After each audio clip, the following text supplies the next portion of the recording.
Asante sana Mr. Mheshimiwa Ngeno Samuel Ngeno. Nimefurahi sana kukuona. Mimi naitwa Elisha Vyukusenge, hiyo ndio majina yangu, from Burundi. Kama kuna mwenye tunaweza kuwa tunaelewa lugha moja, ndabaramukije mwese amahoro y'Imana. Nizere ko meze neza. Sanzwe mba mu gihugu cy'u Burundi, na mali kwenye nimetoka ni Burundi. So nilijikuta hapa Kenya kama mwanamuziki wa kucheza kinanda, na bado na kando na hapo nashona. So mengi tutazungumza, asanteni sana. Wakati huyo ilikuwa mambo magumu sana, kwa sababu sio jambo rahisi kuweza kufungiwa kwenye nchi ambayo sio ya kwenyu. Kiwa kwenye nchi ya ugenini, changamoto ni nyingi, kwa sababu unaweza kuwa unahitaji vitu more, but kitu cha kwanza naweza shukuru, mimi mtasikia sana nikitaja sana jina la Mungu, kwa sababu kama sio neema ya Mungu mimi singe survive.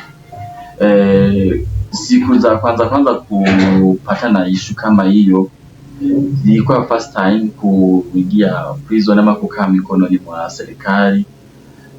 Mimi mwenyewe nilijisi uchungu ambapo sikuwa najua imetoka wapi, na pia ilikuwa kiwango hata mimi mwenyewe kujihisi hata kujimaliza, kujiua. Lakini kwa sababu ya neema ya Mungu hakuna kitu kiweza kufanyika, na kusikana na venye niweza kuingia prison. Mimi sikuwa nikijua kila ambapo kilitendeka, kwa sababu watu wanaweza kuwa wamekupangilia mipango na wewe hujui, unajikuta kwenye shida na wewe unatarajia. Hata mimi sikuwa nikitarajia kwamba kuna jambo hilo ambapo lingetendeka, lakini the moment nilikaa na nilikarudisha mawazo nyuma. Unajua, before uanze kulaumu watu ama kulaumu kuongea vibaya, kwanza unachunguza inaweza kuwa ni makosa lako kufanya nini kuingia mahali hapo, na pia hata maybe pengine unaweza kuta hata si makosa yako kuingia mahali hapo, either kuna jambo ambapo umekuja kufanya nini, umeenda kujifunza. So mimi kuna mengi nilisoma mahali hapo, kwa sababu maybe inaweza kuwa niliingia kwa prison kwa sababu ya kosa la defilement, lakini haikuwa kosa hilo ambapo lisababisha niweze kuingia mahali hapo. Lakini kile ambacho ninashukuru Mungu ni kwa sababu mimi nilinotice, na hata siwezi laumu wale wenye walihusika ndio niweze kuingia prison, but kitu yenye nilijua kwamba bado kuna makosa yanaweza tuingiza katika gerezani bila sisi kupangilia, na pia nikasoma nikajua kwamba kuna makosa nikifanya nitaingia prison.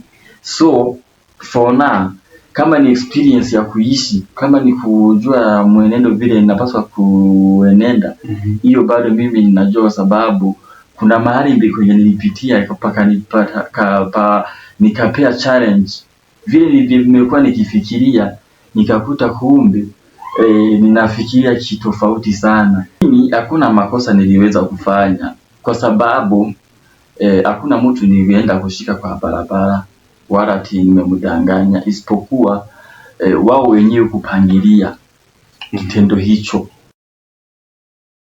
Kitu ya kwanza mimi nashukuru sana, kwa sababu mimi niko huru, na ile confidence ambapo Mungu amenipea, hakuna jambo mimi naweza ogopa kuongea, kwa sababu Mungu huwa ndiye mwanzo wa maisha yangu. Kitendo hicho ndio kiweze kutendeka.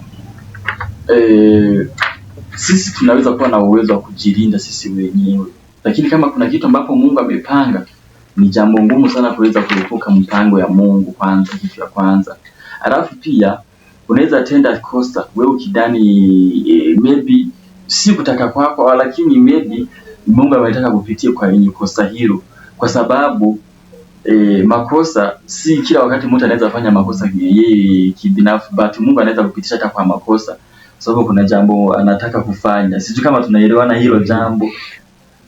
Mimi kwa upande wangu mimi nilifanya, lakini kuna wengine bado tulikutana hawakuwa wamefanya, na kufanya kwangu pia si kwa sababu ni kitu nimepangilia, kwa sababu before ufanye kitu umekaa chini umefikiria nitaanzia hapa nitamalizia mahali fulani.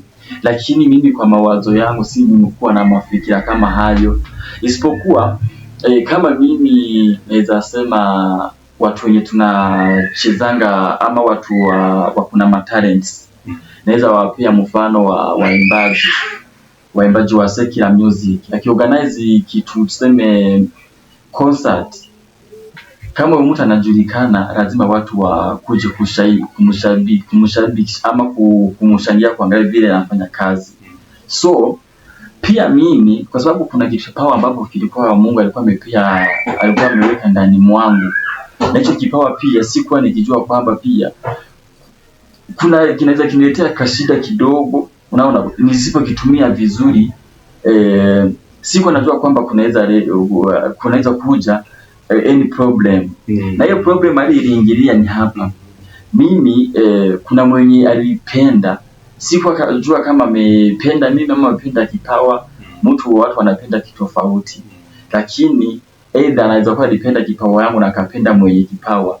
So after hapo ndio sasa, kwa sababu ya ile tabia ya watu huwa kuna matamaa, wanaona vile huwa mtu ameendelea, na badala wa msupport vyenye anaendelea wanafikia kufanya nini, kumkata mguu.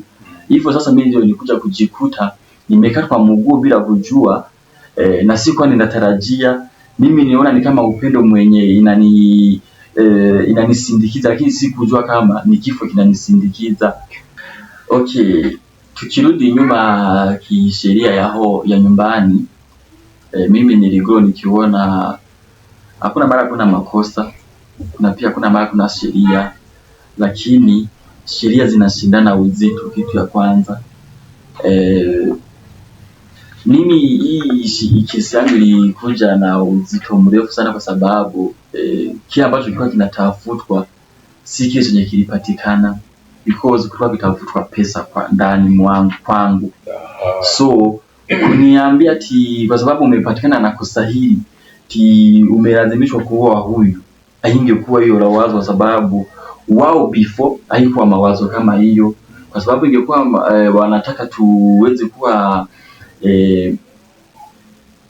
familia moja, hiyo kisa ingeenda mbali. So ati kulifanyika aje? Mimi vile nimewaambia nikianza mwanzo, nimesema ati unaweza kuwa kuna kitu Mungu ameweka ndani mwako na watu wanakifuata. So kwa sababu huwezi kuwa anajua ni nini natafutwa ndani mwangu, huwezi jua mambo yote, kwa sababu kile chenye siri zote ni Mungu pekee yake anazijua. Mimi mmoja Muhammad kwenye nilikuwa nikicheza kinanda, alikuja kiniambia ati anapendezwa na vile ninavyocheza. So na kwa sababu mimi sinangi roho mbaya ati niwe na chuki wala nini, niona okay, kama Mungu alinipea hii talent tu safi na sijangangana sana, kuishia tu ni rahisi kama vile nimekuwa nikifanya hata kwa wengine, kwa sababu hakuwa mtu wa kwanza naweza sema ati nimemfundisha. Na yeye tukasoma siku ya kwanza, siku ya pili, mtu kimsomesha siku ya kwanza, siku ya pili, ya tatu amekuwa friend yako. So hata anaweza kuomba maji ama kwambie mimi nimekwama mahali fulani, naomba niokolee na 100, maybe pengine unaweza muokoa kama uko nayo, kwa sababu kuna ile open imekuwa katikati yenu. So mwisho ndio sasa nilikuja kuona nikifunga nyumba nikitaka kwenda shughuli zangu. Hivyo ndivyo hata venye hakuna kitu mimi naweza enda ati ninadanganya, hapana. Hata ukiingia online uangalie venye kesi ilikuwa, utapata venye mambo statements zimekuwa zikisema mambo kama hayo. Mimi nikiwa nafunga mlango nitaka kwenda, ndivyo nimekutana na hiyo msichana. Na muuliza ati alikuwa na umri wa miaka mingapi. Alikuwa na miaka 17, lakini sikuwa nikijua kama kuna hiyo miaka, kwa sababu mimi nilikuwa naona ni mtu ambayo kuna umri mkubwa. So mimi nikaombwa kwamba ati naweza mpea mahali kwenye anaweza pumzika, because kulikuwa na shida nyumbani kwao, mzazi alikuwa akitisha. Hiyo ndivyo nilikuwa amenieleza, na kwa sababu mimi bado nimekuwa na hiyo uwezo wa kusaidia, singekosa kumsaidia. Na kwa sababu pia ningejua kwamba kuna mipangilio mengine, mimi ningeepuka, kwa sababu hakuna mtu anaweza kubali kuishi gerezani. Ni mara ambapo kuna mateso ambapo sijui Wengi hata walikuwa wanapaitwanga ni dunia nyingine. So kama mnajua hivi vitendo zinatengenezwa hapa duniani na usikie dunia nyingine, so mnasikia huko ndio moto zaidi. Lakini tunashukuru Mungu kwa sababu haingekuwa jambo la kawaida sisi wenyewe kupangana nguvu zetu. So kesi iliendelea tu polepole. Wakati nilimpea nafasi, sikuwa nikijua kwamba ni mipango imepangwa.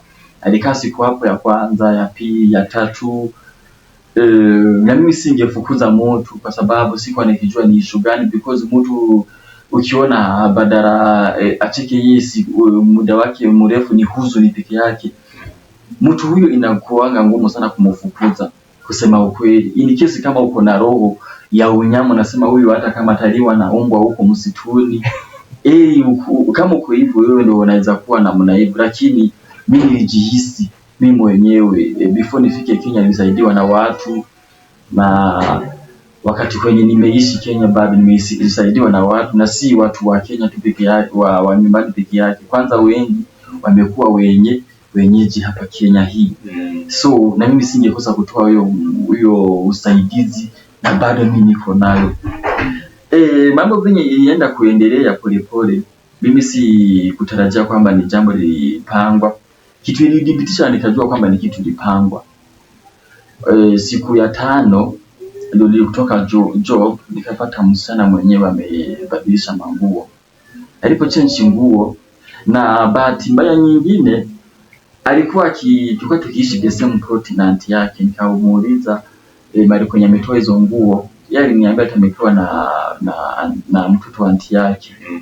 But nikirudisha nyuma pia bado najua tunasoma kupitia wapi? Tunasoma kupitia kwa makosa nilifanya, si kusukumbuka kwamba aunti yake bado alikuwa anaishi wapi kwenye hiyo plot, ningempeleka. Lakini mawazo haya kukuja, but bado kwa sababu ni kitu ilikuja, ndio sasa nataka kuwaombea pia nyinyi mfanye nini, msome hata kupitia kwangu, kwa sababu kuna michezo mfai kupea nafasi kusema ukweli.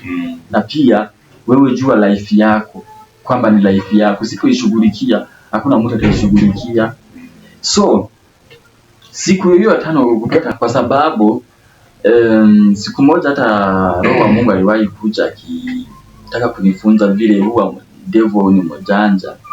Kanifunza kuhusu, akanionyesha kitu kinakaa kama tanki ya maji, venye huwa devil anaweza kuwa mmekutana mahali fulani mbele, kama hapa mbele yako. Ukipita hivi unafikiri umemuhepa, lakini yeye amepitia hivi, anamkutana wapi huko mbele, ako na picha nyingine different sana na ile yenye alikuja nayo. So ndio maana kama utatembea na roho wa Mungu akusaidie kutembea na hekima, takuwa ngumu. Lakini bado unaweza hata jikuta kwenye makosa hiyo ndio ikufunze ama wengine, kwa sababu sio makosa yote inakuja makosa yote ni sawa, inaumiza ama pia haikuangi mzuri. Lakini kuna makosa yanatusaidia kufanya nini, kutengeneza mbele zetu. Because pia mimi hiyo kosa yenye li happen ilimsaidia hata mimi kutengeneza wapi mbele zangu. Nikiendelea kuhusu hiyo story, mimi alivyoniambia kwamba amepatana na mtoto wa aunti yake na akampea hizo manguo, mimi nilikuwa nikijua kwamba anaishi hapa kijificha, because mama yake alikuwa kiplani kumuua. Hivyo nilikuwa nasikia. Na mimi kwangu alikuwa binti mzuri, mimi si. Na huyu msichana mlikuwa kanisa moja naye? Msichana alikuwa tulikuwa kanisa moja. Wazazi walikuwa kanisa moja pamoja nao? Wazazi wako wakikuja, walikuwa wakikuja kitambo, but wakaama kwenda kanisa lingine. Okay, sasa mlikuwa kanisa moja na huyu msichana? Na huyo msichana. Aunti wake hakuwa kwa hiyo kanisa? Aunti yake sijawahi muona. Okay. Sikuwahi muona. Endelea sasa. So mimi chenye kilifanyika, nilijipa amani tu, kwa sababu sikuwa na mafikira kwamba kuna kitu inaweza happen yoyote, because mimi naona bado inaweza kuwa natenda wema.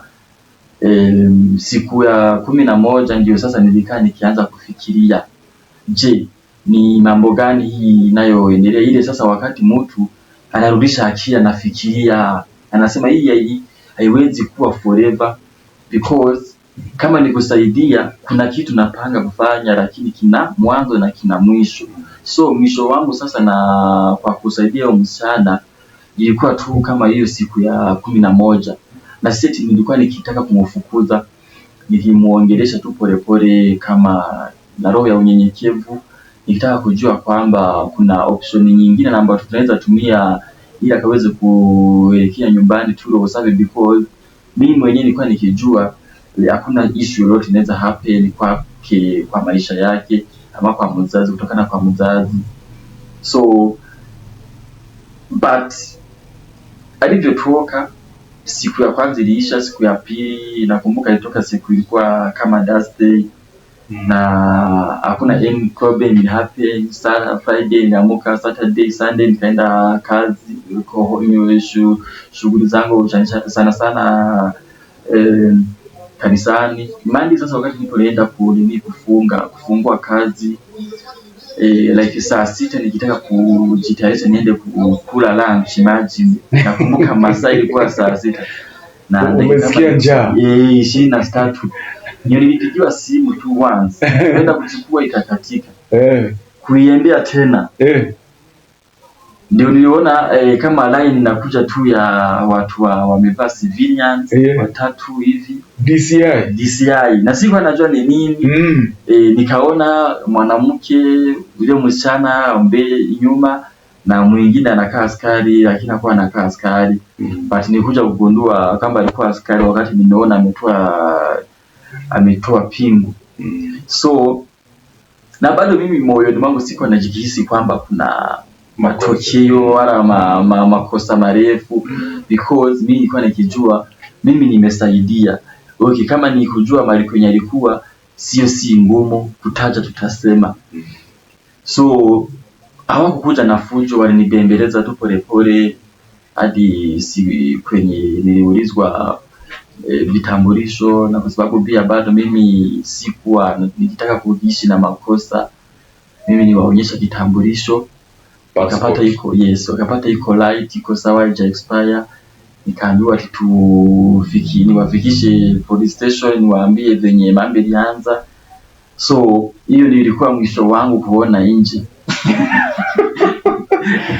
So mimi nilichikuta tayari ni kufika hapo police station, nilikutana sasa na wanaume ambao sijui wanaongea maneno mengine ndio huyu. Kwani nikashindwa ni kosa gani nimefanya hadi mimi mwenyewe nikaanza kuishi uoga. But mwisho sasa ndio nilisikia wakisema sasa wewe hapo umefika mwisho.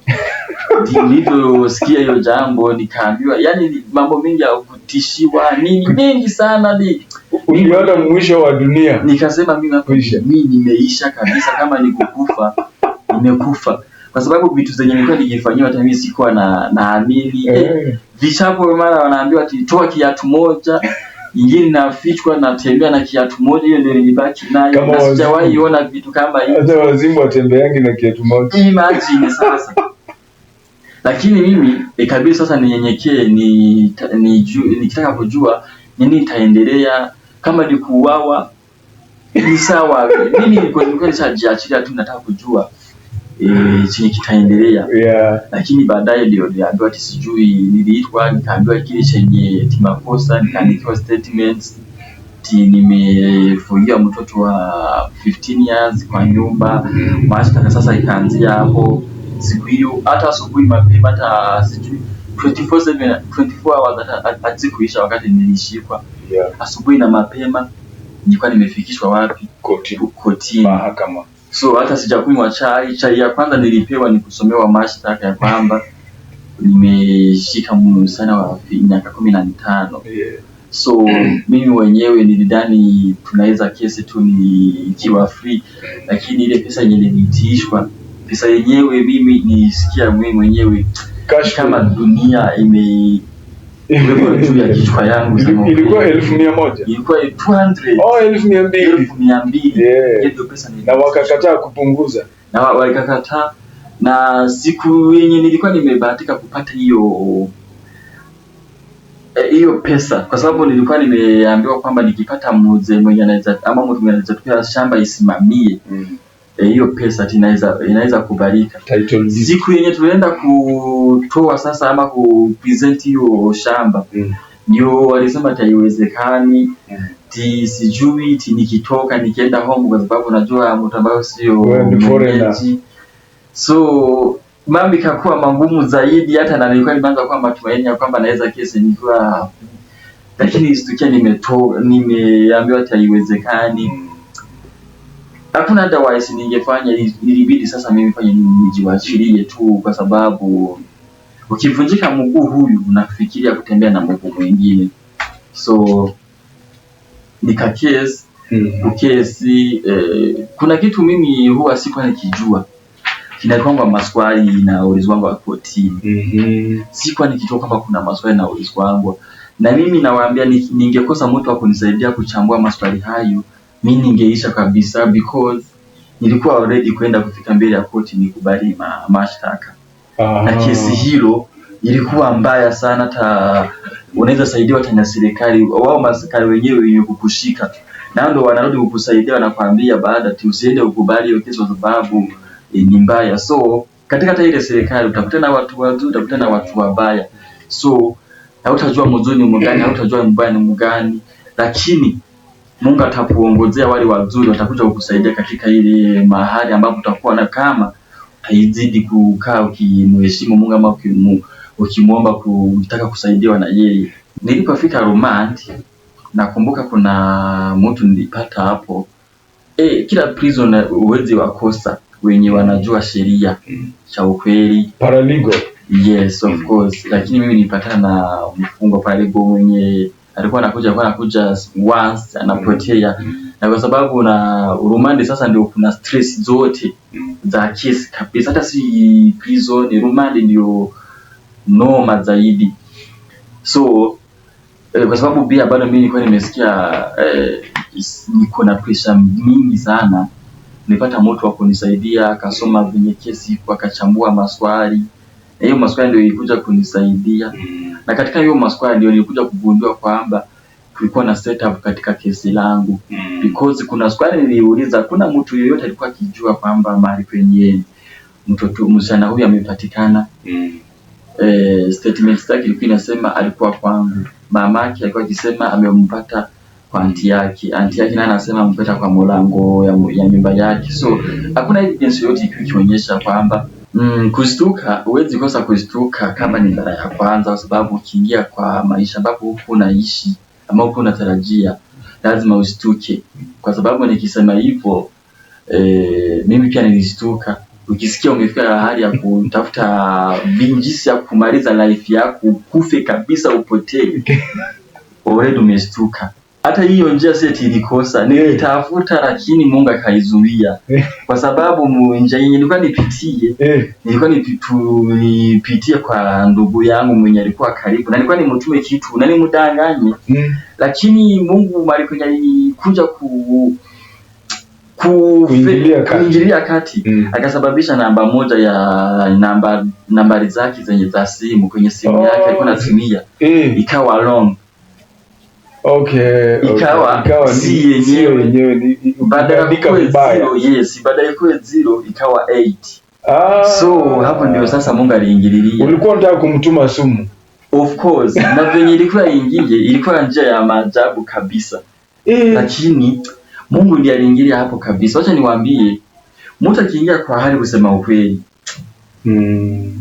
huwa ni Mungu pekee yake anaweza kuokoa maisha yake, kwa sababu yeye mwenyewe, hali ya prison si hali ya kawaida. Sio mzuri. Imagine mimi kwanza mamangu wazazi wangu wako mbali. Number 2, ile mama anakutana nayo huko ndani, tuanze kwa chakula, tuende kwa mahali pa kulala, kwa kukosa freedom, kwa kukosa kila ambacho nilikuwa nafanya, ama either kuna ile freestyle umekuwa ukiishi lifestyle zako. Kama mimi nilikuwa mtu wa kucheza kinanda. Imagine sasa nimalize wiki ya kwanza bila kugusa kinanda, wiki ya pili ama nikiamka naona ukuta, kesho pia naona ukuta, na huko mawingu peke yake, chakula ni moja peke yake, ni ile alafu haitoshi. So kushtuka lazima. Hapo kuna watu wa aina. kuna mavichwa ngumu, kuna watu mamauru, hivyo ndio nimekuwa nimekisikia wakiwaita. Kuna machizi, kuna wazee, na pia kuna wenye wamejiheshimu, kuna mapastors, kuna watu wote tu wako hapo, kwa sababu sheria haibagui. Kama sheria imekukamata inakushika. So wale wenye nimekuja kukutana na wao walikuwa kabila tofauti tofauti, wanamuziki kama mimi, wenye maforeigners kama mimi bado niliwakuta hapo wengine. So nilikuta watu wa aina yote. Mimi nilivyoanza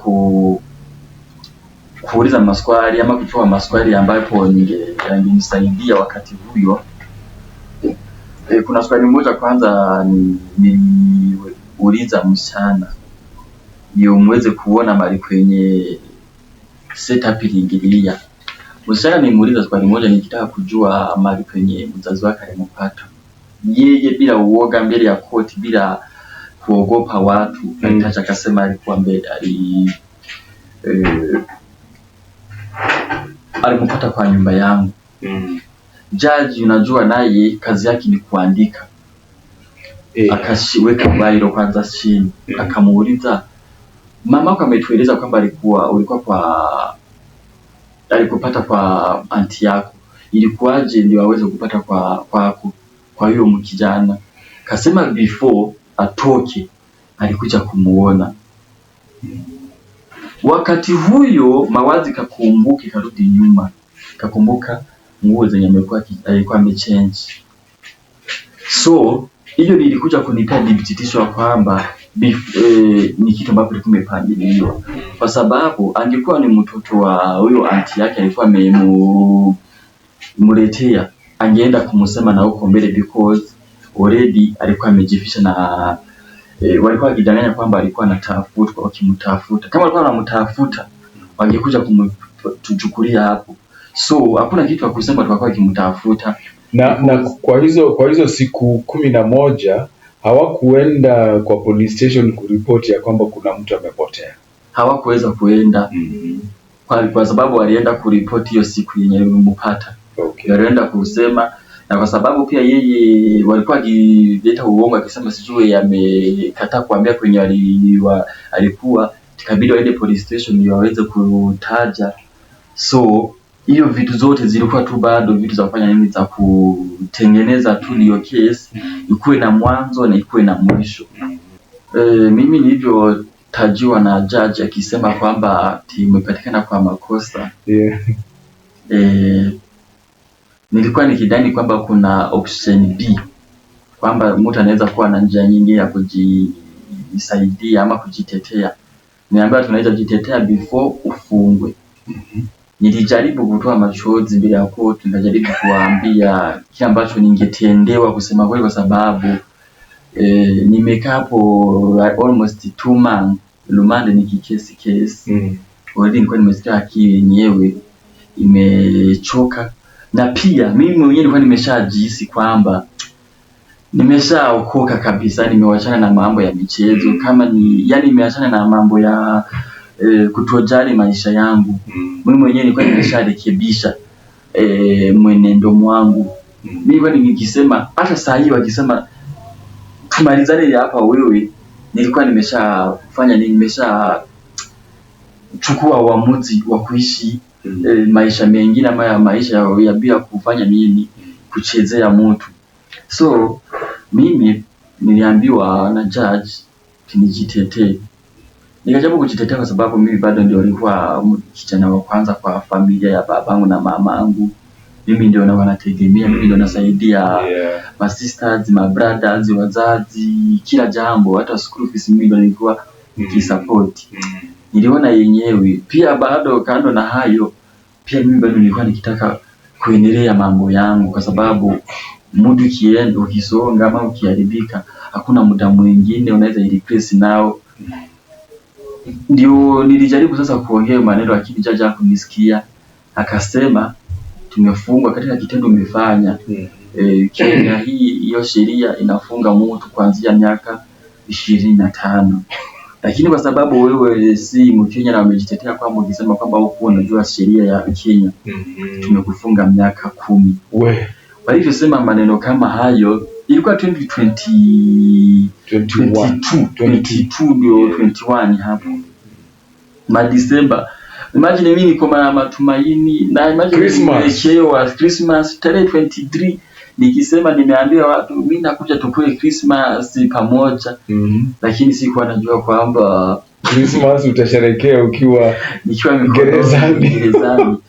Lakini chenye kilifanyika mimi nilijiwachilia tu, lakini nisikia uchungu kabisa na jaji akishaongea bali ninavunjwa, naona mambo sijawahi ona. Mara hiyo serikali inapinduka, nikawekwa pingu, nikaambiwa wewe sasa mambo yako imeisha. Mpaka kuanzia 2021 mpaka 2031. So nikaanza kufikiria kuhusu muda yenye nitakayo miaka yote. Kana mimi mwenyewe miaka 10 ni mingi, lakini bado nikajisi ni kama niko na matumaini, naona bado haiwezi isha hiyo muda. Nikasema ikiisha it's okay. Kwanza nikawa nalinganisha hiyo miaka na miaka yenye niko nayo. Nikasema saa zingine nasikia uchungu moyoni, nasema miaka 10 ni mingi sana. Lakini nakumbuka bado hata kama inaweza kuwa na miaka fulani nikitoka naweza anza life na Mungu anisaidie. Because hata kuna wenye wameanzana kuanzana na maisha ama wenye wamebarikiwa kuanzana na muda fulani. So bado nikaanza kujitia tumaini kwamba bado naweza kuna kitu kingine kinaweza tendeka. So wakati ninaanza kuwa na matumaini kama hayo, si kufocus tena na kifungo. Nilianza kufocus, je, nikitoka takuwa aje ama nitakuwa namna gani? Asante. Mimi kujiwachilia ama kuachilia roho yangu ifili ya kwamba kweli kuna kitu kishafanyika. Kitu ya kwanza nilijua kutoka mikononi mwa serikali kitu number 1 sio jambo la kawaida.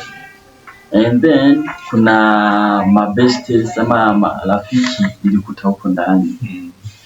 Wa kwanza nilipia tumaini kwa sababu ukikuta huko kuna stories zinakuanga huko, hadithi mingi sana kulingana na ile experience ya watu wako hapo. So watu wafanya mzawako ananiambia tukishafungwa usifocus sana kuhusu huko nje, focus na hapa ndani, kwa sababu hapa ndipo nyumbani. Because usipofocus na hapa ndani utajistukia umeanza kufikiria hata ni kama maisha imeisha, maisha yako umeisha hata kweli. Lakini ukifocus na hapa ndani, ufikirie vile utaishi, akili yako itakusumbua. Kitu ya pili, hapa ukishaingia mahali hapa, kutoka si jambo la kawaida. Hiyo ndio maneno walikuwa wanaeleza wenzangu. Sio jambo la kawaida kwa sababu kuna process. Kuna kiwango hiki na kiwango kingine. So sisi tunaingia leo na unatoka kesho. Especially kwanza kesi yenye ilikuwa imepeleka hapo, haikuwa na bond, atumeilipia, tumekuashia kwa sababu umelipa pesa fulani. Haikuwa na cash bill, haikuwa na bond na ile yenye unaweza peana ndio utoke. Kwa sababu hiyo ilikuwa udili na court ama udili na miaka ambapo umekupea. Either unaongezewa miaka ama unapunguziwa kifungo ama unasukuma. So siko natarajia nini ita happen. Na nikiweza kupeana mwelekeo mzuri kwa ndio niweze kuweka akili yangu hapo.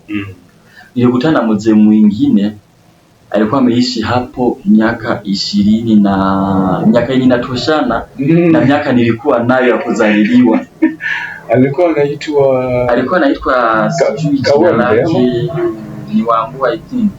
Maybe sikumbuki vizuri. Maybe kwa sababu ile muda imeisha sikumbuki but ni kama hiyo jina. Na bado kuna wengine walikuwa wameishi miaka 20. Ile umri uko nayo au wamekaa gerezani hiyo muda? Hiyo ndio muda ukajitia moyo.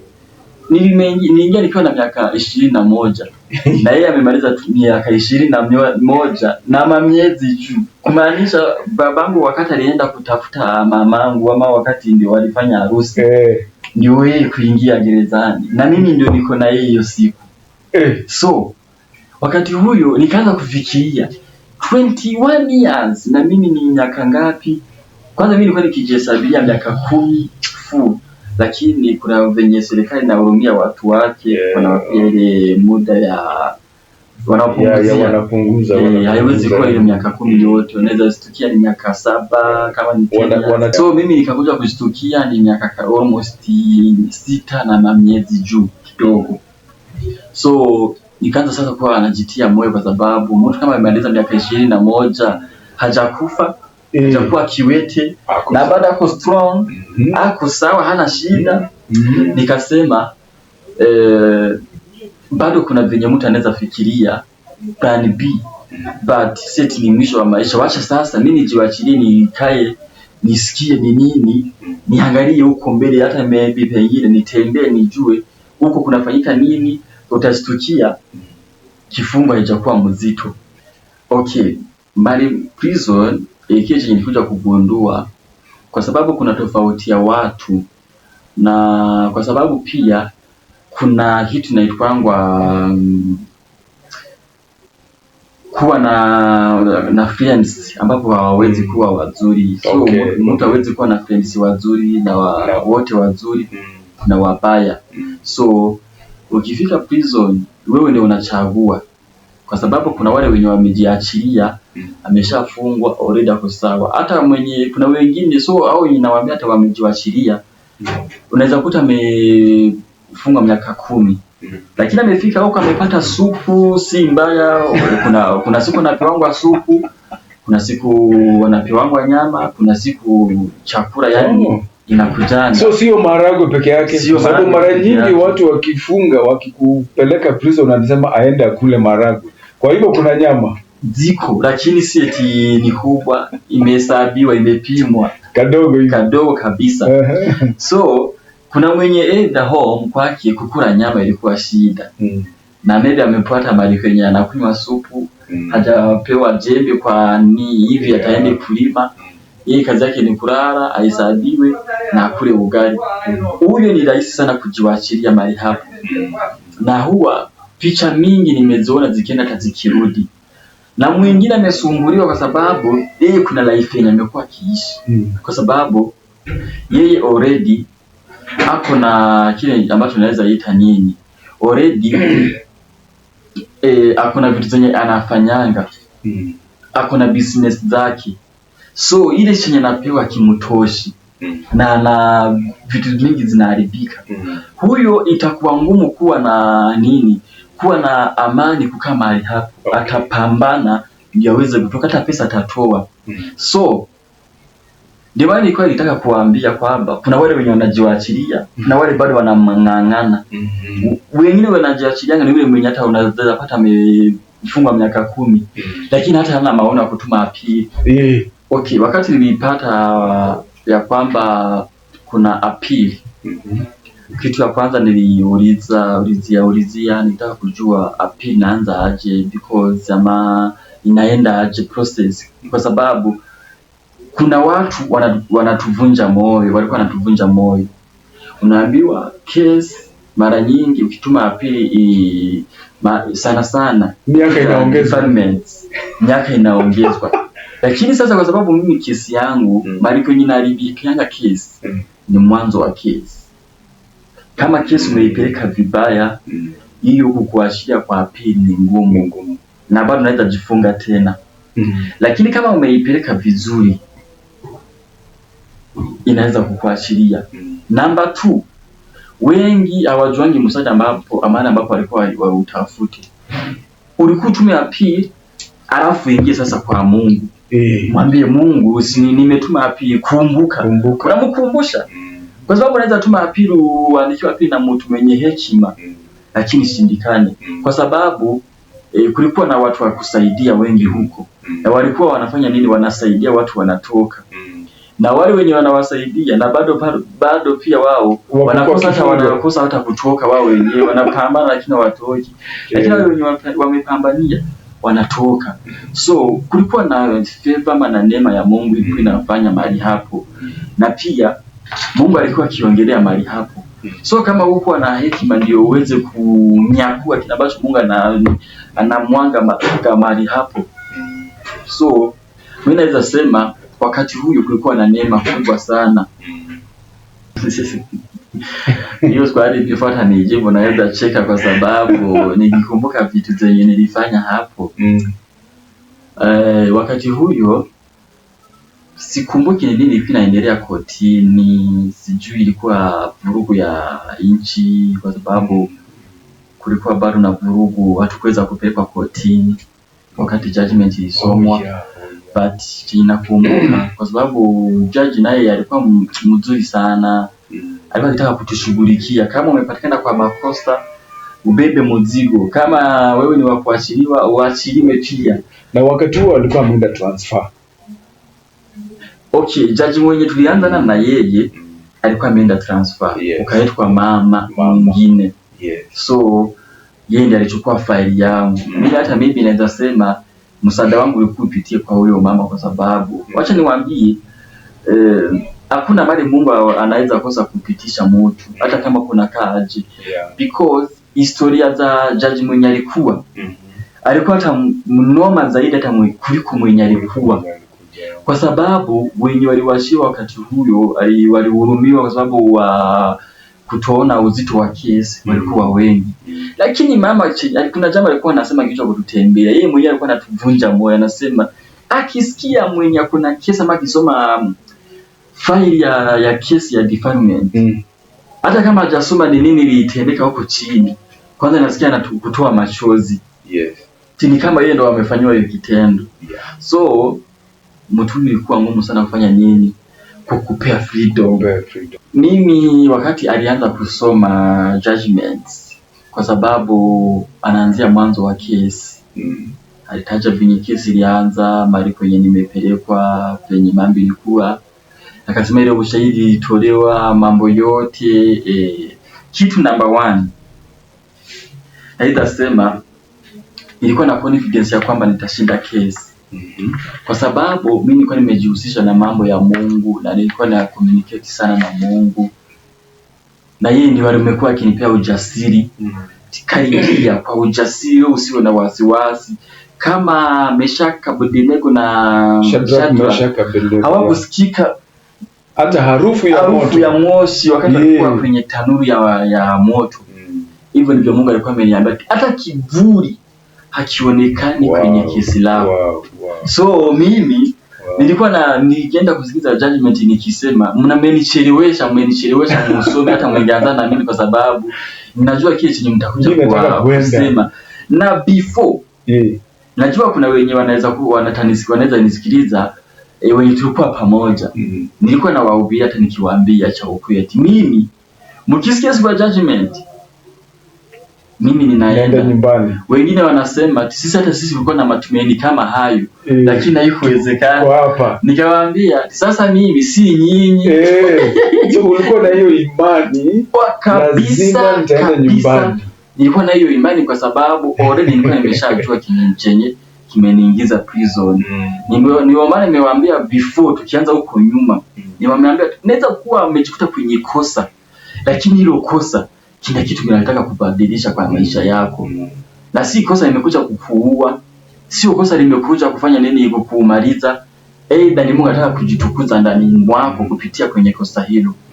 Mimi vile nimewaambia ati Mungu mwenye kwa amenena na mimi ati hakuna hata kivuli kinaonekana ndani ya kosa lako. Hiyo ndio neno nilikuja nikiwa nimesimama nalo kwa judge mbele ya mahakama.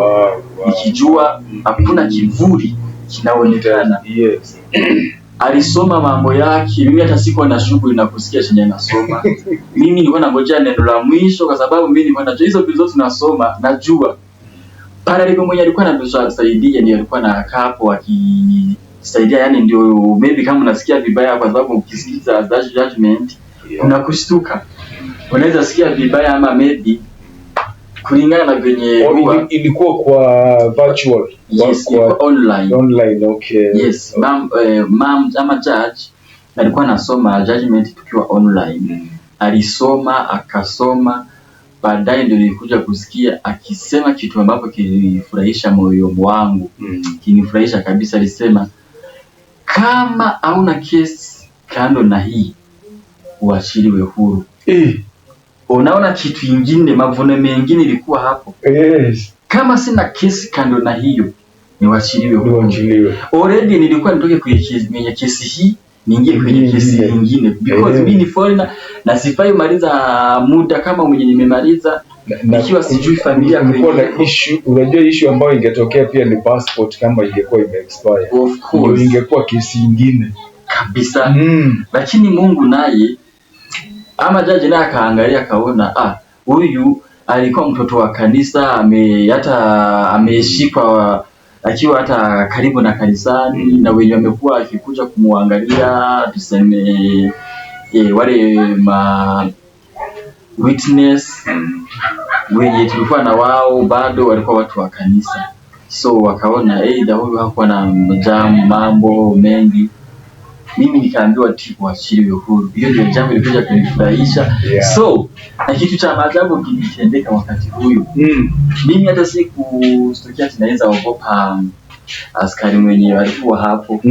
Mimi nilistukia nimemshika mabega hivi juu ya furaha, nikimfanyia hivi juu ya furaha, kwa sababu nilikuwa nasikia ni kama mahali kwenye nimetolewa ni mikononi ama ndani ya neno nira mzito. Kwa sababu mimi nikikumbuka nyuma penye Mungu alikuwa akitaja serikali, alikuwa akiwataja kwamba kuna mahali kwa Bible, sijui ni kwa kitabu ya Isaya, alikuwa ikisema ni nani anaweza kutoa mikononi mwa mashujaa. Ni nani? Shujaa nayo mtu anatajwa kama shujaa, mnafikia ni mtu wa kawaida.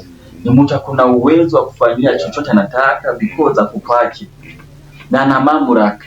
So hivyo ndivyo mambo ilikuwa ikiendelea. So nilifurahia sana kusema ukweli. Hata yule askari yeye mwenyewe ni mtu mwenye tulikuwa tukiheshima ama tukiogopa, lakini si kuogopa. Furaha ni kitu kingine inaweza sababisha ufanye kitu wewe mwenyewe ungefanya mpaka unamkumbatia askari mwenyewe. Askari ilikuwa jambo ngumu kumshika. Kwanza ukimshika hivi ama wapokoti wanaona unataka kumnyonga, lakini hiyo wakati furaha walikubali. Na kitu itawashangaza hapo askari mdogo ni wale wanaitwa constable. Alikuwa mawe yule mwenye USP. Yeye alikuwa amekaa hapo. Na yeye mwenyewe akasema kweli yule mtu alikuwa amechoka na kifungo. That is a very interesting story to hear what our friend has gone through. And I really encourage everyone that if you need to help our friend here, I'm going to get you the pay bill so that we are able to help those who have been incarcerated and are going through a lot of trouble. Now, Elisha Bikusenge, wacha nikuulize swali hili. Kuna jambo ambalo ulitenda ukiwa gerezani.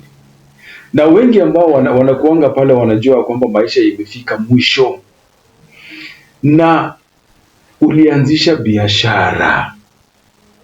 Je, hebu eleze wale ambao wanakusikiza, wanakuona ya kuwa hata ukiwa katika hali mbaya kuna njia ambayo Mungu amekutengezea ili unaweza kujilisha nayo, kwa sababu wewe sio kama Wakenya ambao wanaweza letewa tissue, Colgate, hizo toothpaste, sabuni. Wewe ni mtu, wazazi wako wako mbali. Number 1, marafiki walikutenga ama walifanyaje ndio baadaye ukaanzisha biashara? Haujataja mambo ya biashara. Marafiki siwezi sema ati walinitenga ama wakunitenga, kwa sababu nilijikuta kwenye hali hiyo. Kuna wale wenye nilikuwa nikiona wa karibu sana, lakini nikapata wao ndio wako mbali. Wale wenye nilikuwa nikiona mbali nikapata wao ndio wa karibu sana.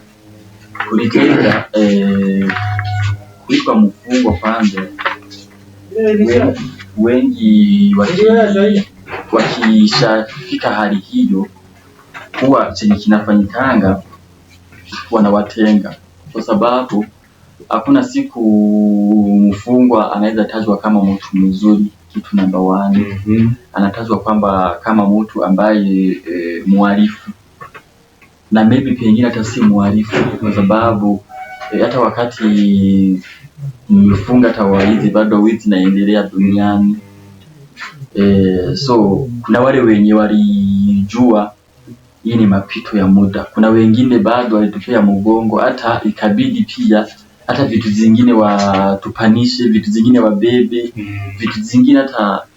So sio wote ambapo wanaweza sema walikuwa watu wabaya, kwa sababu kuna wale wenye waliamua kusimama nani, na wengine wakafanya nini, wakaamua kunipea mgongo. Lakini kitu ya kwanza chenye nilishukuru ama nilifurahia, mtu wa kwanza nilipata wa karibu ni Mungu. Yeye ndiye alisababisha hawa wakupotee na akaleta wengine, kwa sababu huwezi zuia milango ya Mungu. Hii ikishindikana, Mungu anafungua mengine. Na pia siwezi laumu anybody, kwa sababu mimi naweza sema kwamba Mungu hakuniweka roho mbaya ndani mwangu, kwa sababu yeye nilikuwa naona hii ikifanyika na imefanyika vibaya sana. Kwa mfano rafiki ameniwacha, unampigia simu achukui simu, lakini Mungu analeta mtu mwingine. Unapata na maandiko ikisema hata mzazi, mama mwenye kunyonyesha mtoto anaweza sahau mtoto mwenye ananyonyesha, lakini Mungu hawezi sahau. So neno likikuja hivyo, already nimekutia nguvu, umeshajua kama mamangu anaweza nisahau, na rafiki yangu mwenye hajui venye mamangu alinibeba miezi 9 nikiwa tumboni, kama mamangu anaweza nisahau. Ni Bible ilisema, sijasema kwamba mamangu alinisahau. Mamangu alikuwa ananiongelesha kila mara. Kwanza yeye ndiye alikuwa na huzuni kuliko mimi, kwanza mimi mwenyewe, kuliko hata ile mimi ndo narudi kumpea matumaini, timamu niko sawa. Hata ida nimelala njaa, lakini namwambia mama iko sawa. Kwanza hata namdanganya ati tumekula nyama, hata hiyo siku nimekula kiboko. So bado kulikuwa sasa na kujitia moyo, ndio kifungo kisiweze kukua kigumu. But mtu wa kwanza nilikuwa nimefanya rafiki alikuwa Mungu, kwa sababu nilikuwa shagundua kwamba huyu nikimtrust ataniangusha tukifika na mbele. Na kwa sababu nilijua ataniangusha, sikuwa pia na sapasi. Wao walikuwa naongozwa na nani? Na Mungu. Mimi naambia Mungu ndiye anawagusa. Unasikia paketi Elisha bikusenge, nikiitika hivi napata ni best fulani mwenye tulikuwa tunaimba pamoja, mwenye nilifunza kinanda, mwenye nilichezea kwa studio, ameletea kasabuni. Ni Mungu amefanya nini? Amewagusa. Lakini wale wenye napigia simu hawakuji. Juu ya biashara, mtu number 1 ukiingia prison usifungwe akili pia. Kuna kufungwa mwili na kuna kufungwa pia bado akili. Na kuna kufungwa mwili na kuna kujisi kwamba bado kuhuru. Wapi? Kihekima. So wengi huwa wanafungwangwa akili bado kwa kifungo. Kama mimi si kuwa nikisumbua watu, ilifika kiwango nikawaachana mambo ya kusumbua watu nikiwa prison, na Mungu akanipea hekima. Kuna ujanja yenye tuna grow nayo, na nikishauri hata pia wazazi, ukiona mtoto wako sana sana wa kiume anagrow akifanya vitu za upusi, yani akiunganisha vitu, maredio, lights, vitu kama hizo, mtoto huyo msupport, kwa sababu ili inaweza msaidia wakati mwingine. Tunakatazwa kukaa na simu prison, lakini huwezi maliza simu za prison, huwezi. Na mimi nawaambia ukweli, kwa sababu kama mimi nilikuwa nayo na niko ndani, unaona, na mimi ni mtu wa nje ya nchi, na si eti na simu ya kwanza ilikuwa hii ilikuwa rahisi kutumia, na si eti ni ya kutumia ati niibie watu wala nifanye nini. Mimi nishughulike na shughuli zangu, ni maybe kama ni mamangu nimwambie sina sabuni. Sasa hivi wakati wa kwanza mimi sikuwa nimefanya nini, sikuwa nimebahatika na kufunguka macho nijue ni nini naweza fanya. Lakini ile ujanja yenye ilinisaidia nikiwa mtoto, yenye sikuwa natarajia hata pengine babangu angenipiga kwa sababu ya kuona ni kama naharibu, hiyo ndio ujanja ilikuja kunisaidia. So si tataja tilikuwa ujanja gani. Hakuna uwizi, na hakuna mambo mabaya mimi nilikuwa nikifanya, singeenda mbali na chenye Mungu anasema kwa maisha yangu, ama chenye najua ni dhambi. Mimi nilikuwa najua nikitumia hii njia, hata nikisema ati nilikuwa na chajia wafungwa simu ama betri kwa ujanja. Unaona radio ndio ina charge mahali fulani, lakini sijasema hivyo ati nimuende mshambulie kama kuna wenye wananisikia. Hiyo ilikuwa ujanja yangu, na sidhani kama kuna ujanja nyingine kama hiyo mtu mwingine atafikiria. Mwingine atafikiria kivingine, kwa sababu unaweza fikiria kulingana na ile hali umeingia, utafute jinsi ya kujisaidia, kwa sababu hali imekuwa ngumu. Maisha magumu ndio inasababisha tufikirie mambo mengine. Mimi singekuwa nafikiria kufanya nini, kuchaji mabetri, ningekuwa nikikaa nikingojea. Ikipatikana inabebwa na unaongezewa masiku mara hiyo ya kifungo. Mimi naweza sema nilikuwa na favor mbele ya serikali, kitu ya kwanza, kwa sababu sikuwa msumbufu, nilikuwa nikitii. Alafu mimi pia nilikuwa ninanyenyekea, nasikiliza. Kusikia neno langu ilikuwa ngumu. Alafu mahali penye kuna uhusiano ama uhusika wa kanisa, ilikuwa ngumu kunikosa mahali kama hapo. Bado nimefika hapo. So serikali hata kunitrust ilikuwa rahisi. Hata ilifika hata kiwango siku nyingine wakasema wewe ndio jaji wa nyumba. Unaona, kusimamia watu almost 100 na karibu 200. Walikuwa 186. Nikawasimamia wote. Na wako na wale wazee, yule mwenye hata niwaambia hata alikuwa na miaka mingi yenye inatoshana na miaka yenye niko nayo akiwa hapo ndani. Bado mimi nikwenda kuwasimamia, kaambia ati fanyeni hivi na hivi na hivi na hivi. Na pia nikashukuru sana kwa sababu Mungu naye alikuwa amenipea neema ya kuwa Yesu Kristo tunamjua kama mfalme wa amani duniani.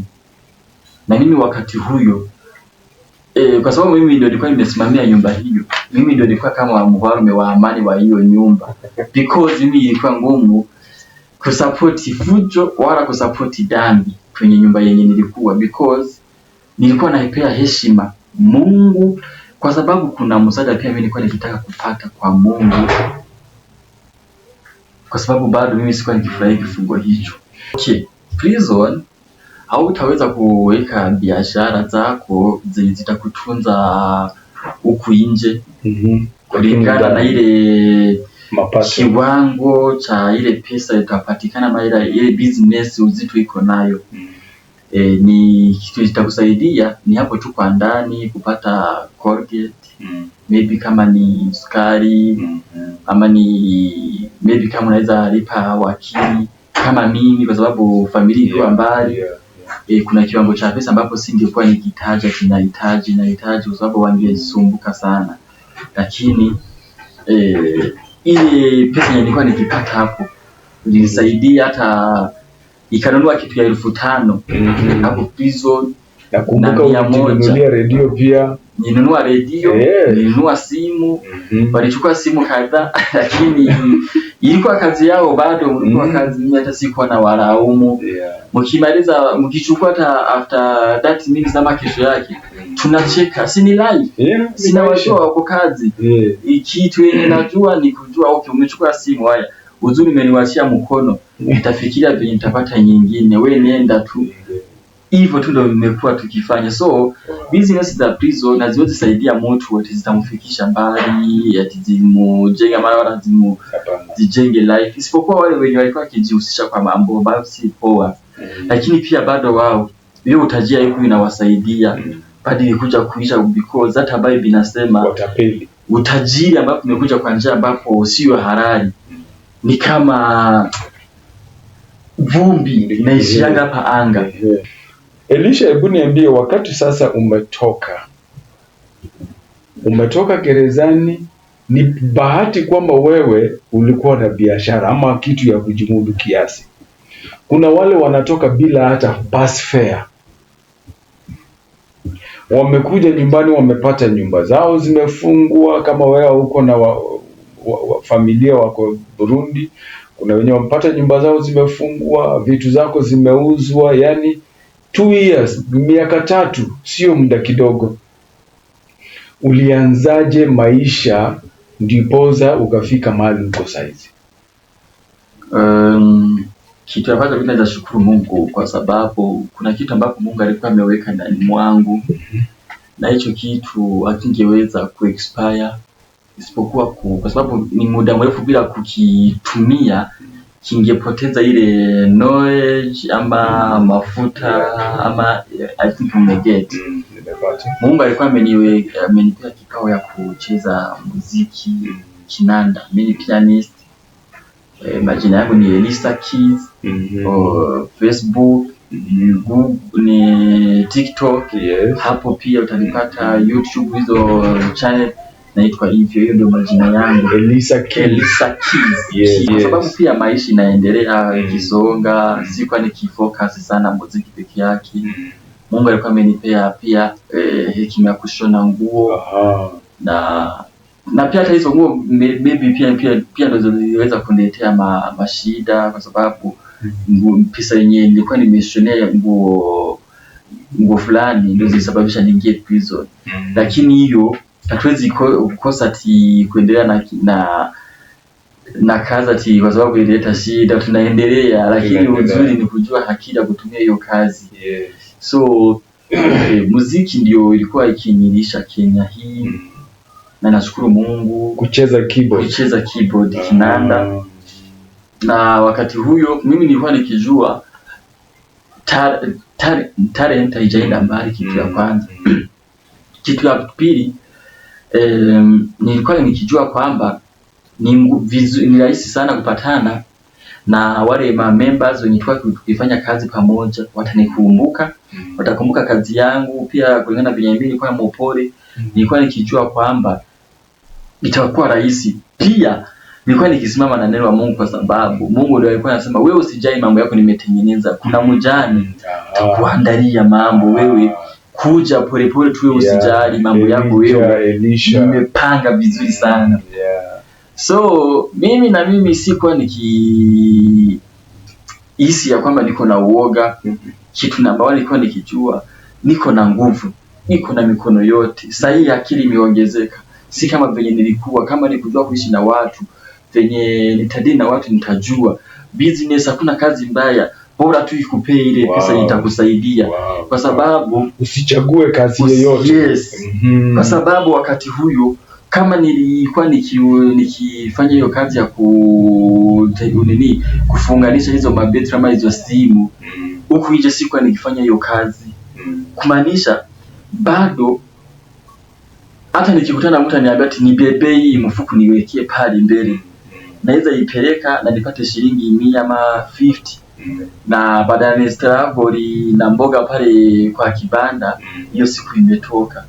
So hivyo ndivyo nilikaa nikigrow ama nikijua, nikielewa pia kwamba hakuna kubagua kazi.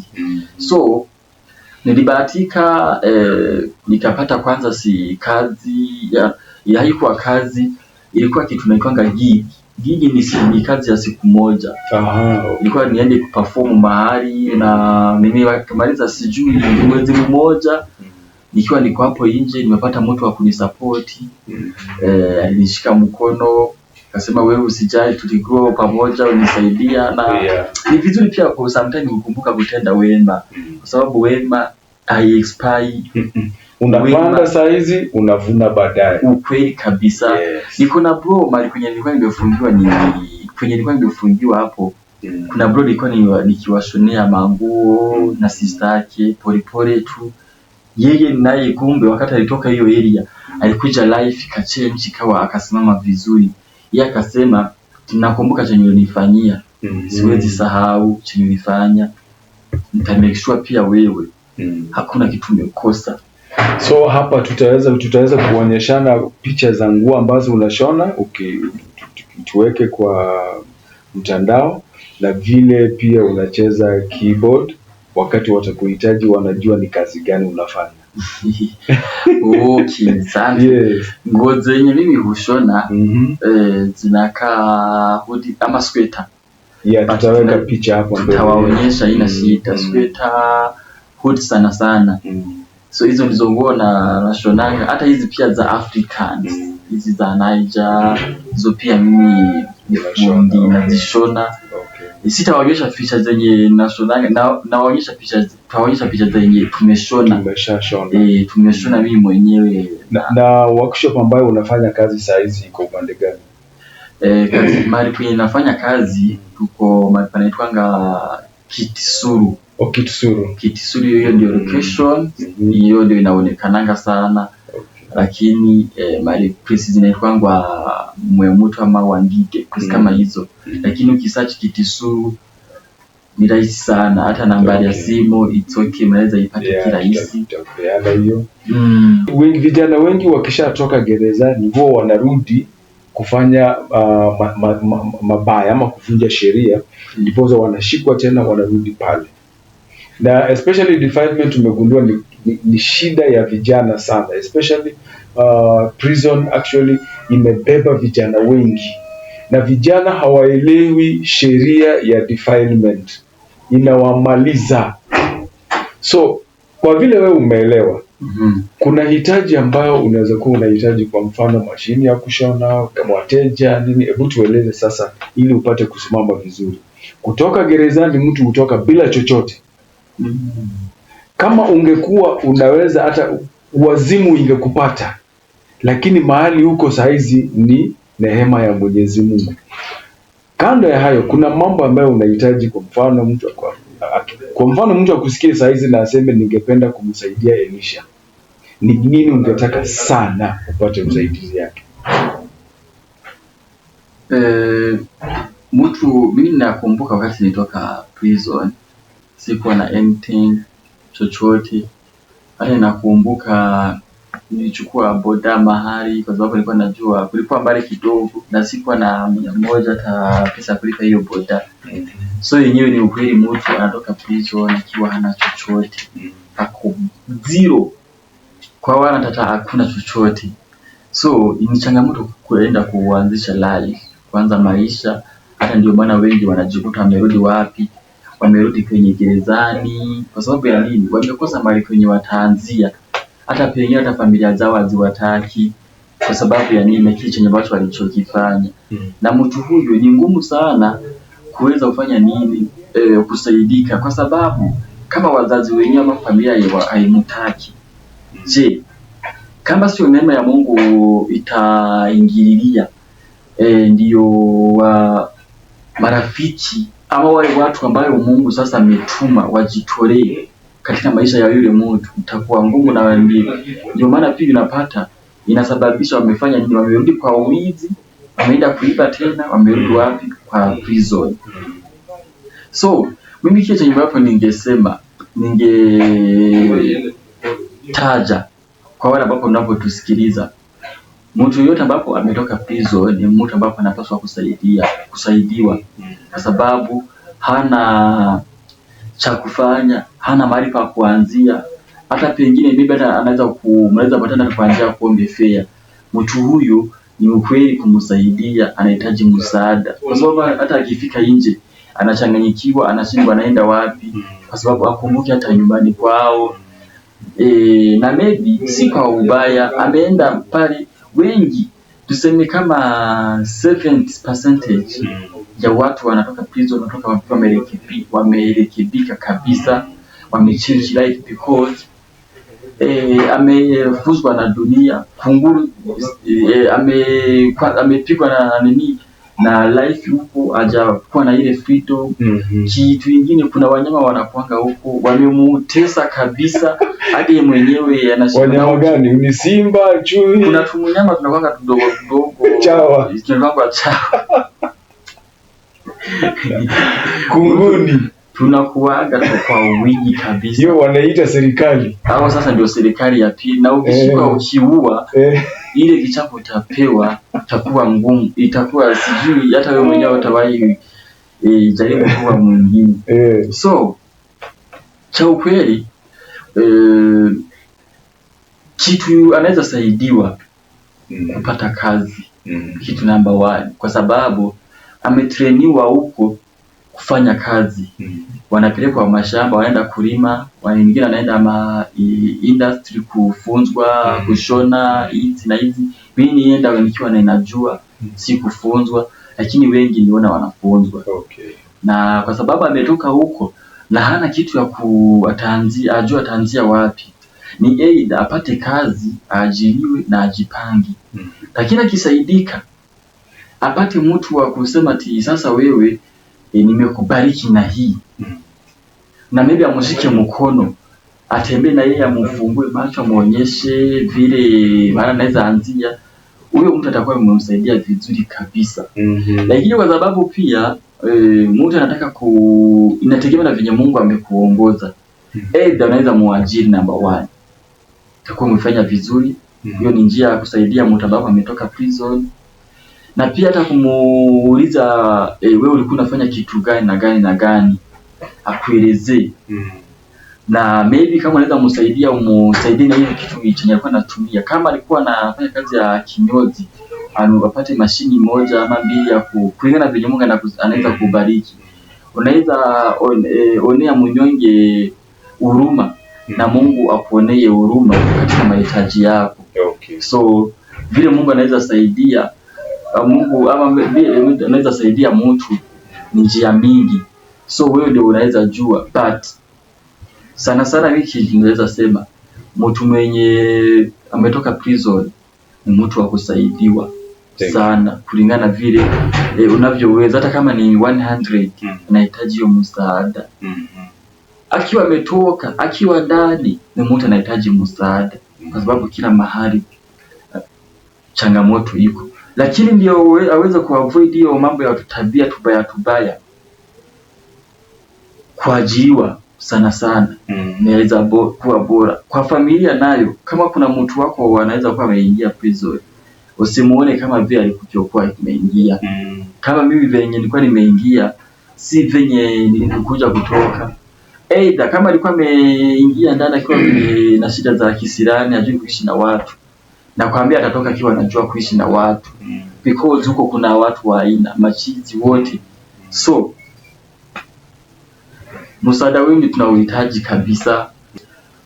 Mimi nikijaribu kuangalia prison, kama vile mimi ninavyoweza kutaja prison ama jina yenyewe nilikuja kuipea prison, ni kama kurekebishwa na dunia.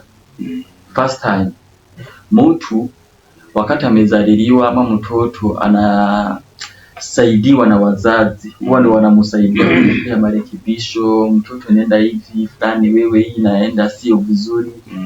The moment ana grow, ndivyo sasa pia kanisa inachukua majukumu ya kuweza kusaidia mtu huyo. Inamsaidia kama ni mara anaenda vibaya, inamsaidia pole. Kama atasikia, dunia ndio inakuja sasa kuchukulia sasa. Na dunia kurekebisha hairekebishi kwa njia nzuri. Inarekebisha kwa njia ya kuvunja. Kwa mfano, unaweza kuwa uliiba. Mfano inaweza wapea ni mhubiri mmoja alikuwa hana mkono. Yeye amehubiriwa, amesaidiwa na wazazi ati wewe acha kuiba, wewe nini, acha kutamani vitu za wenyewe, kanisa na hubiri, wewe nini na nini, hadi wazee wa kanisa wanakaa chini ati wewe maneno kama hayo. Lakini kwa sababu hakusikia, dunia sasa inakuja kumfunza aje wakati mkono imepotea. Na hiyo ndio mahubiri pia inaendelea wapi? Prison. Because ni kitu tunaona na macho yako. Umeonyeshwa seti mfano na nakuonyesha wewe mwenyewe na ujasiri wakati huyu ameamua kuokoka, wakati mkono imeenda. So umeenda prison, hiyo ni kama chance nyingine ya kufikiria. Either urudie ama urekebike. Usiporekebika utakuja kujikuta kwenye ile hali tena kuitwa mfungwa, mkono imeenda. Kama Mungu amelikuwa amekuita ukue mhubiri, utakuwa mhubiri ukishika microphone na mkono mmoja, hii inaenda kitabu. Kwa sababu ya nini? Wazazi walikushauri, ikashindikana. Kanisa imechukulia majukumu, imekuwa shida. Chief amesaidia, imekuwa shida. Marafiki wamejaribu, imeshindikana. Wacha dunia sasa ichukue majukumu. Na dunia ikichukua majukumu inaua. Ndio kukata mkono, ndio kuingiza gerezani. Ukiingia gerezani hata unaweza shukuru Mungu, kwa sababu unaweza patikana umefanya kitendo fulani. Na huna hata hiyo chance ya kufika prison, umeenda kaburini direct. So tunafunzwa kitu namba 1, tunapewa mafunzo ya Bible. Tunatembelewa na watu wanakuja wanaitwa paralibo ama hawa wa kasani, wanakuja wanatuambia na pia wanatufunza yote ati wewe usipotumia hii njia. Na pia kuna watume wale tunaitwa apostles, anakuja na wasema wewe usipotumia hii njia wewe naona wewe kuisha. So wewe ndio unachukua, unafikiria niishe ama niendelee kuishi. Uamuzi ni wewe. Lakini ndio maana nimesema 7% ya watu wengi kutoka prison watu wamerekebika. So issue ni kwamba watu waelewe ya kwamba ukishapelekwa prison haimaanishi tu ni kufungwa, inamaanisha ni njia moja ya kurekebika. Na jambo lingine ambalo linatendeka ni kwamba umeokolewa kwa wale watu ambao wangekuua.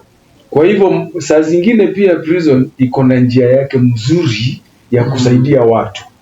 Ni ile tu kwa akili ya watu wamejua ya kwamba prison ni kufungwa, but inakuokoa katika hasira ya binadamu.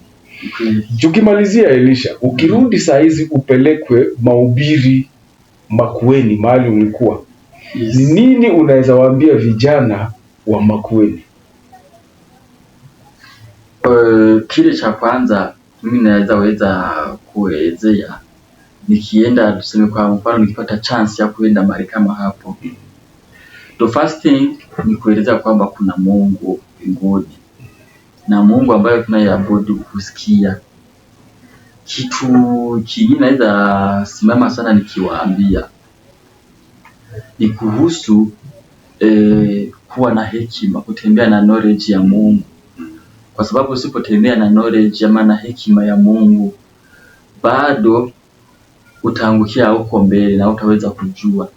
Utatekwa mitego na utaweza kujua mitego imetekwa kwa nini ama imetekwa kwa ajili ya nani.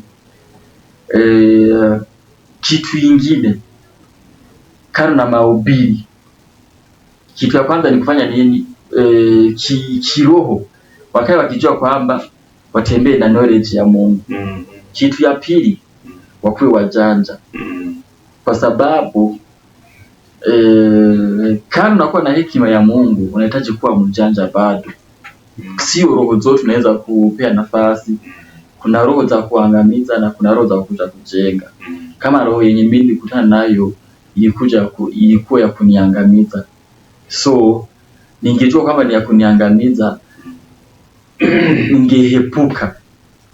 Lakini kwa sababu hiyo jambo ilisha happen, ndio maana mimi ningeshauri all you, na pia hata kwa wale ambapo wanaweza kuwa na mipango ambapo ni ya kumaliza watu, mjue kwamba mnaribu maisha ya mtu, kwa sababu ile kiwango mtu alikuwa afike umemkata mguu hata afike hiyo wakati.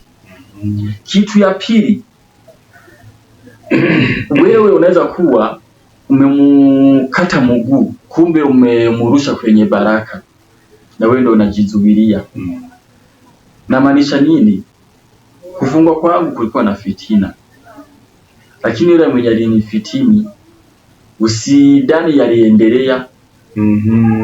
Hata naweza kuwa na amani kumuliko. Jambo lingine mnaweza jua akili ndio inaumba. Akili ya mtu ndio inafanya nini? Inaumba na ndio inaharibu, ndio inabariki na ndio inaroga. Wakati akili yako imejaa fitina, hakuna siku utawahi fanikiwa maishani mwako, kwa sababu vitu zote zinatembea akilini mwako ni za uhalifu peke yako, si za kujenga. Ati kwa nini? Mfano mwenye naweza wapea ni ukimwaga sumu mahali already ujui hiyo sumu itaonekana kama kuna kitu kimemwagwa mahali, itachoma. Na ukitembea na hiyo roho ya fitina ama ukitembea na hiyo roho ya kutaka kumaliza wengine, already hiyo sumu iko ndani mwako, inachoma ndani yako. Hakuna kitu cha maana ama kitu kizuri utawahi jenga.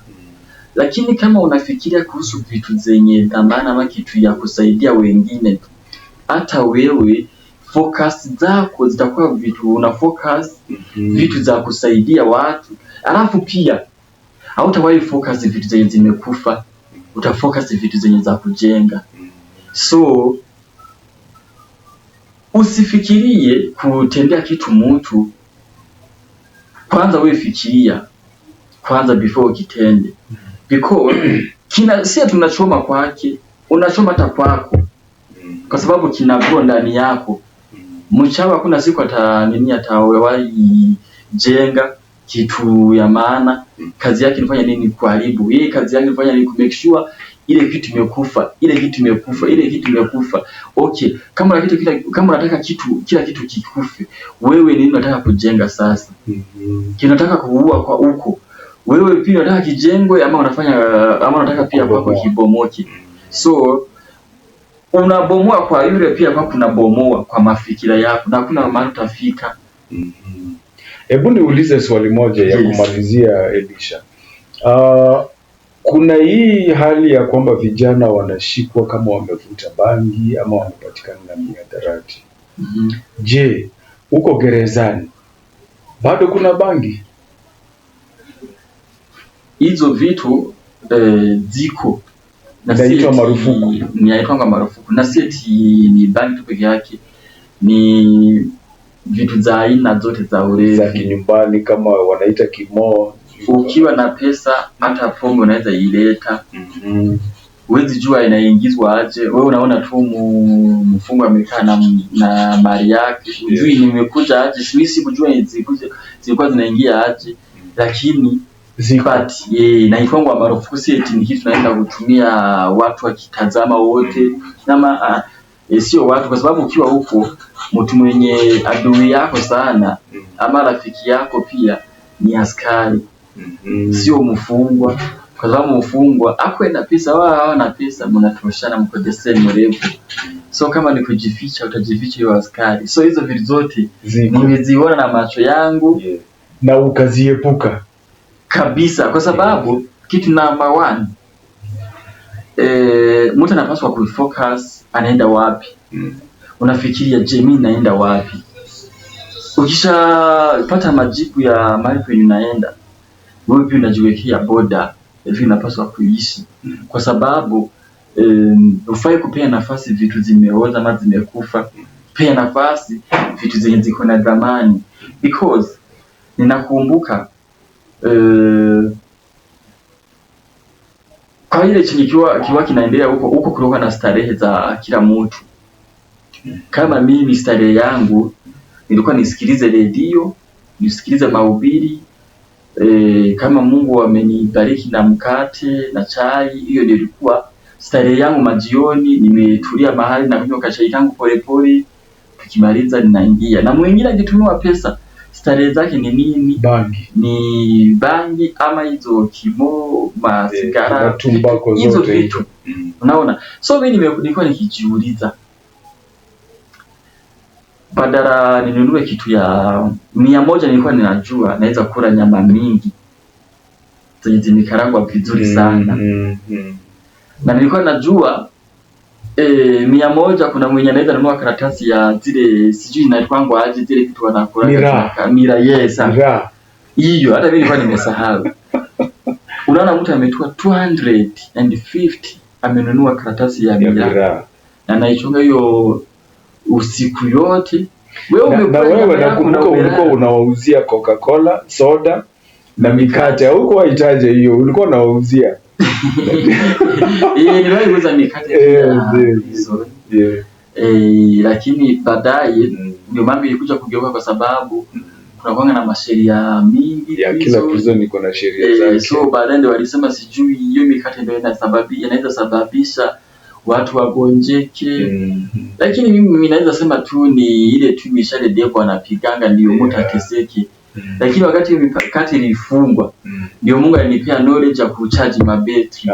Na pia bado nikawa ninaona ndio kuna faida kubwa, kwa sababu sihitaji kuendea nje wala kutuma ana nje atiende mniletee mikate ya kuuza. mimi ndo ninajua veni ile ujanja nitatumia ndio betri iweze fanya nini kuchajiwa, na si eti nimekostiwa kitu fulani ndio niweze kufaulu kwa hiyo njia. No. So nimeshukuru sana family.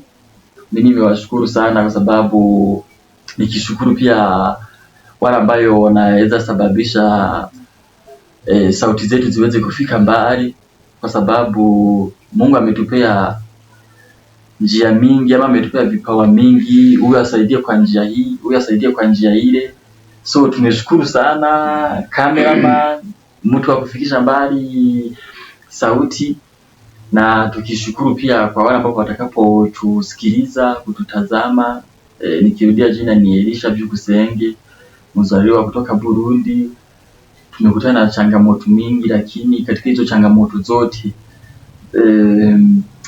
kuna kuona baraka kwa vitu mbaya.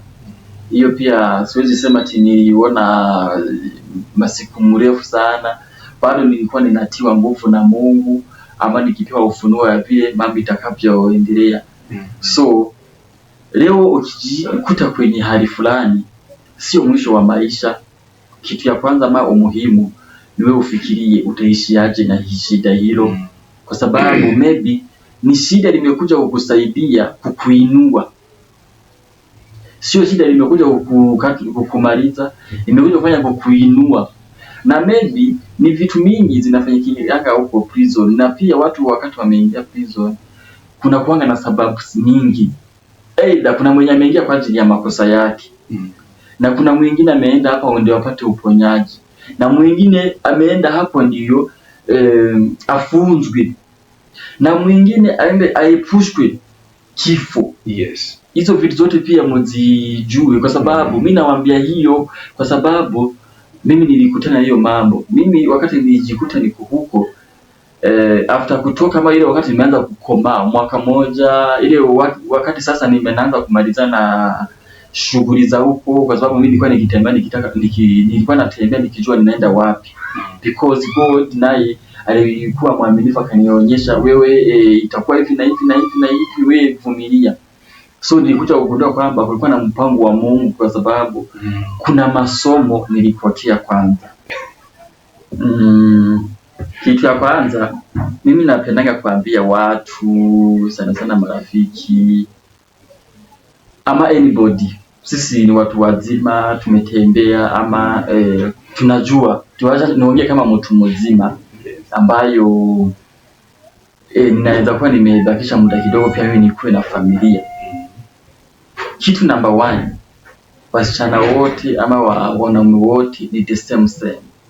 Wameumbwa the same. Mwanamume venye yuko vile mimi najiona, hata yule mwenye hivi anajiona, ni nafikiri ama natumaini tunajiona the same. Wasichana vile wanavyojiona, wanajiona the same. Difference hakili tunavyofikiria. Kwa sababu sasa mimi nishagundua siri hiyo kwamba huyu ni the same na huyu na yule. Nikimwona kiumbai na kama niko na mwingine, mimi nilijifunza kutosheka na huyo mwingine huyo, kwa sababu vile ninaona yule wa kwangu ama yule mwenye atakuwa wa kwangu, ndivyo pia the same na yule. Tofauti ni mafikira ama ile uhutu Mungu ameweka ndani mwake. Mimi nikikutana na yeye kwa mfano kama saa hizi, kwa sababu nimeshafunzwa na dunia tayari, ikinifunza mara mbili ni kuniua. Siwezi kubali niue.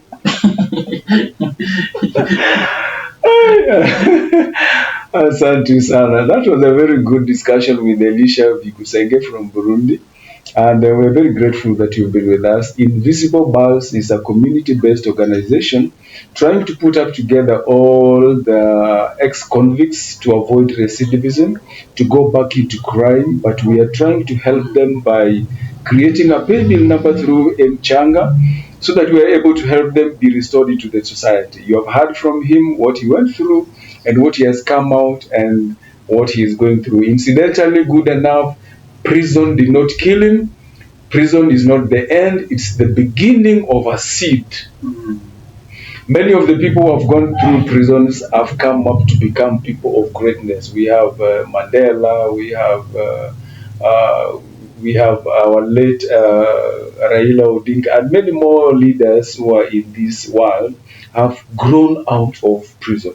So whenever you have somebody who has come from prison, don't take him as a criminal. He is still a brother and he needs your help. So take that opportunity, and I'm speaking specifically to those who have been to prison. That is a planting ground. Mbegu ikishapandwa, mara nyingi kwanza lazima ife ndio ikuje ikakua na ikakomaa ikatoa mazao mengi sana. So at this point we are closing our session of from chains to crown. Mungu hukuza mtu kutoka kwa vifungo mpaka akatawazwa. Na ningependa kusema kwamba kama mtu hawezi kukutawaza ama akupe ile uwiano ya kwamba wewe ni mtu wa maana, wewe ujipe hiyo utawazo. Crown yourself. God, Mungu mwenyewe atakupa utawazo na atakupa ukuu na utakuwa katika biashara yako. So we thank you everyone. If you want to feel that you want to help Elisha Vikusenge, we are putting our pay bill down here. We are doing a name changa for all of them that have been through prison. They need a life to pick up once more. So I want to take this opportunity to say that chains is not the end. There is always a crown at the end of the day. God bless you so much. Let's meet next time as we get more interviews, so that this should be taken as a lesson for those who are in life out there who have not been into prison.